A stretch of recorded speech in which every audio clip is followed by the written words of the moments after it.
Isang gabi, habang natutulog ang mga tao, dumating ang kanyang kaaway.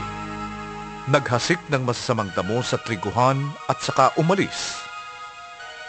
Nang tumubo ang trigo at magbunga, lumitaw rin ang masasamang damo.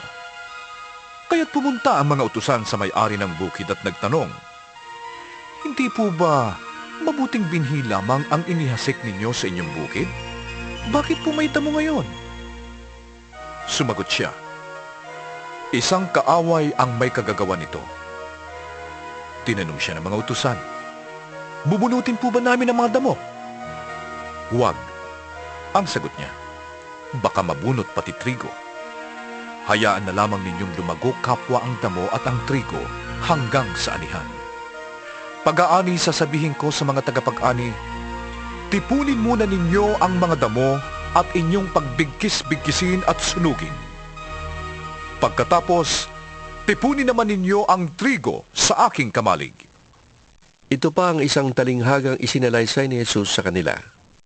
Ang paghahari ng Diyos ay katulad ng isang buto ng mustasa na itinanim ng isang tao sa kanyang bukid.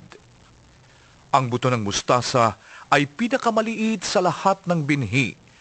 Ngunit pagtubo nito, ito'y nagiging mas malaki kaysa alinmang halaman at nagiging punong kahoy.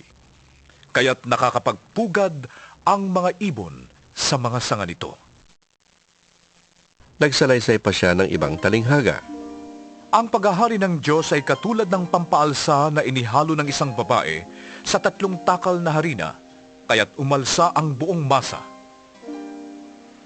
Ang lahat ng ito ay sinabi ni Jesus sa mga tao sa pamamagitan ng mga talinghaga, at wala siyang itinuro sa kanila ng hindi sa pamamagitan ng talinghaga. Ginawa niya ito upang matupad ang sinabi ng propeta. "Magsasalita ako sa pamamagitan ng mga talinghaga. Ihahayag ko ang mga bagay na nalilihim mula pa ng likhain ng daigdig." Pagkatapos, iniwan ni Jesus ang mga tao at pumasok siya sa bahay. Lumapit ang kanyang mga alagad at sinabi sa kanya, "Ipaliwanag nga po ninyo sa amin ang talinghaga tungkol sa masasamang damong tumubo sa bukid." Sumagot si Jesus, Ang naghahasik ng mabuting binhi ay ang anak ng tao. Ang bukid ay ang daigdig. Ang mabuting binhi ay ang mga taong pinaghaharian ng Diyos. At ang masasamang damo naman ay ang mga pinaghaharian ng masama. Ang kaaway na naghasik ng damo ay walang iba, kundi ang dyablo. Ang panahon ng pag-aani ay ang katapusan ng daigdig, at ang mga tagapag-ani naman ay ang mga anghel. Kung paanong ang mga damo ay tinitipon at sinusunog, ganon din ang mangyayari sa katapusan ng daigdig. Isusugo ng anak ng tao ang kanyang mga anghel, at titipunin nila mula sa kanyang kaharian ang lahat ng nagiging sanhi ng pagkakasala, at ang lahat ng gumagawa ng masama.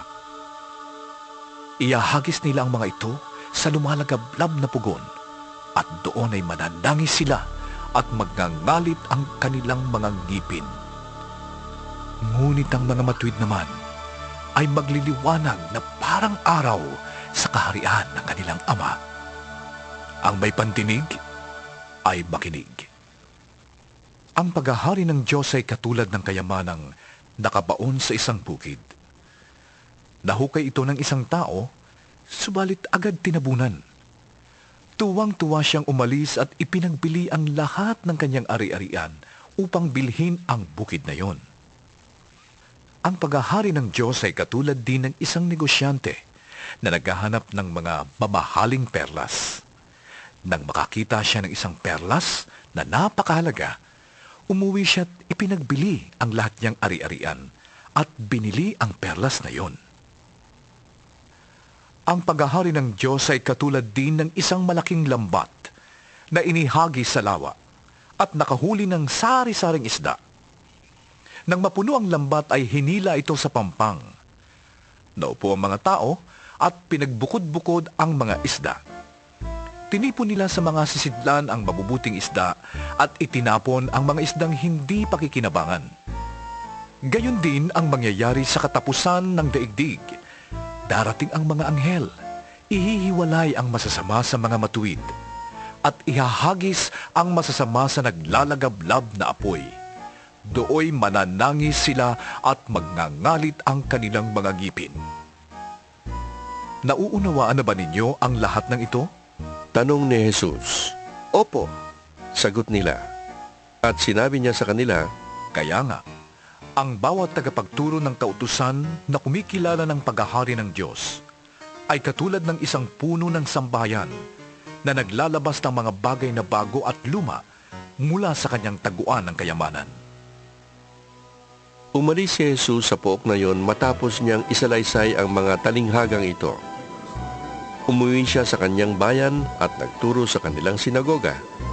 Nagtaka ang mga nakarinig sa kanya, kaya't kanilang itinanong, Saan kumuha ng ganyang karunungan ng taong yan? Paano siya nakakagawa ng mga himala? Hindi ba siya ang anak ng karpintero?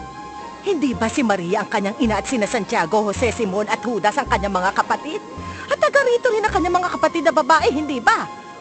Saan kaya niya natutuhan ang lahat ng yan? at siya'y hindi nila pinaniwalaan. Kaya't sinabi ni Jesus sa kanila, Ang isang propeta'y iginagalang kahit saan, maliban sa kanyang sariling bayan at sariling sambayan. at dahil ayaw nilang maniwala, hindi siya gumawa roon ng maraming himala.